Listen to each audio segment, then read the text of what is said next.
कोणाचा जन्म कोणाला काय देऊन गेला, कोणाचा जन्म कोणाला काय देऊन गेला. फक्त डॉक्टर बाबासाहेब आंबेडकरांचा जन्म आम्हाला न्याय देऊन गेला.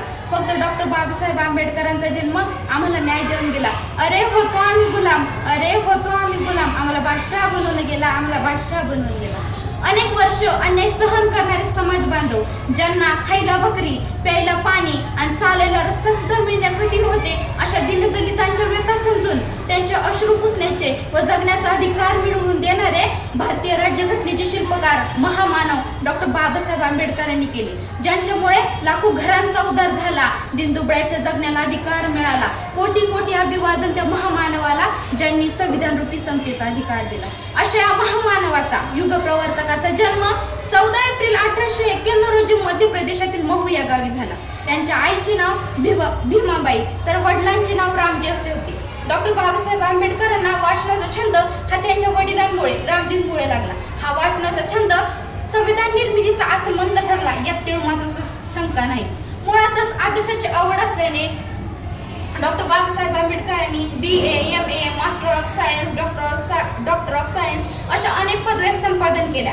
आकाशातील ग्रह तारे जर माझे भविष्य ठरवत असतील, आकाशातील ग्रह तारे जर माझे भविष्य ठरवत असतील, तर माझ्या मेंदूचा आणि मनगटाचा काय उपयोग, अशा प्रकारे वक्तव्य करणारे डॉक्टर बाबासाहेब आंबेडकर हे अतिशय अभ्यासू व्यक्तिमत्व होते. त्यांनी दीनदलितांच्या उत्थानाकरिता आणि भारतातील मागासलेल्या वर्गाच्या प्रगतीकरिता आपले आयुष्य वाहून दिले. ते खऱ्या अर्थाने दीनदलितांच्या उद्धारकर्ता म्हणून प्रसिद्ध आहे.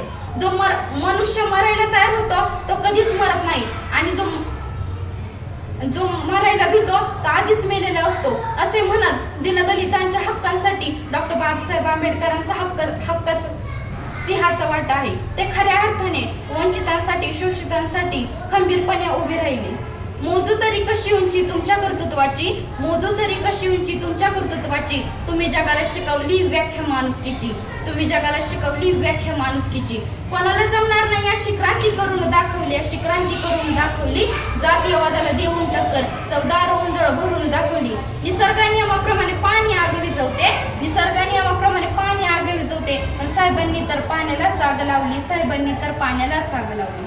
खरं तर पुस्तकांनी मस्तक सुधारतं, आणि सुधारलेलं मस्तक कोणापुढे हस्तक तर होऊ देत नाहीच, पण लाचारीने सुद्धा कोणापुढे नतमस्तक होऊ देत नाही. ही सर्वात महत्वाची गोष्ट आहे. जी माणसं मोठी झाली त्यांनी त्यांच्या मोठेपणाचं एकच कारण सांगितलं, ती म्हणजे आम्ही पुस्तकं वाचली, अफाट पुस्तकं वाचली. डॉक्टर बाबासाहेब आंबेडकर 10वीच्या परीक्षेत प्रथम आल्यावर त्यांचा परळच्या चाळीत सत्कार समारंभ ठेवला होता. त्यावेळेस कृष्णाजी अर्जुन केळुसकर हे त्या सत्कार समारंभाचे प्रमुख होते. त्यांनी डॉक्टर बाबासाहेब आंबेडकरांना दिलेलं गौतम बुद्ध नावाचं पुस्तक हे डॉक्टर बाबासाहेब आंबेडकरांना दिलेलं पहिलं भेटवस्तू पुस्तक होतं. डॉक्टर बाबासाहेब आंबेडकर असं म्हणतात, ते पुस्तक जर माझ्या हातात पडलं असतं तर मी आज भारतीय राज्यघटनेचा शिल्पकार म्हणून कधीच उभं राहू शकलो नसतो. मोजू तरी कशी उंची तुमच्या कर्तृत्वाची. खरंच कोण म्हणतं साहेब, कोण म्हणतं बाबा, कोण म्हणतं साहेब, कोण म्हणतं बाबा, अशा महामानवाचा आहे सर्वांवर ताबा, अशा महामानवाचा आहे सर्वांवर ताबा. ट्रस्टी पुजारी कोणाच्या हाताखाली, पुजारी ट्रस्टीच्या हाताखाली, ट्रस्टी कोणाच्या हाताखाली, ट्रस्टी राज्य सरकारच्या हाताखाली, राज्य सरकार कोणाच्या हाताखाली, राज्य सरकार केंद्र सरकारच्या हाताखाली, केंद्र सरकार कोणाच्या हाताखाली, केंद्र सरकार संसदेच्या हाताखाली, संसद कोणाच्या हाताखाली, संसद राष्ट्रपतींच्या हाताखाली, राष्ट्रपती कोणाच्या हाताखाली, राष्ट्रपती संविधानाच्या हाताखाली.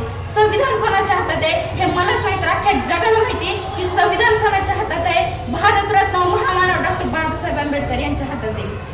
अंधार खूप दाटला आता दिवा पाहिजे, अंधार खूप दाटला आता दिवा पाहिजे.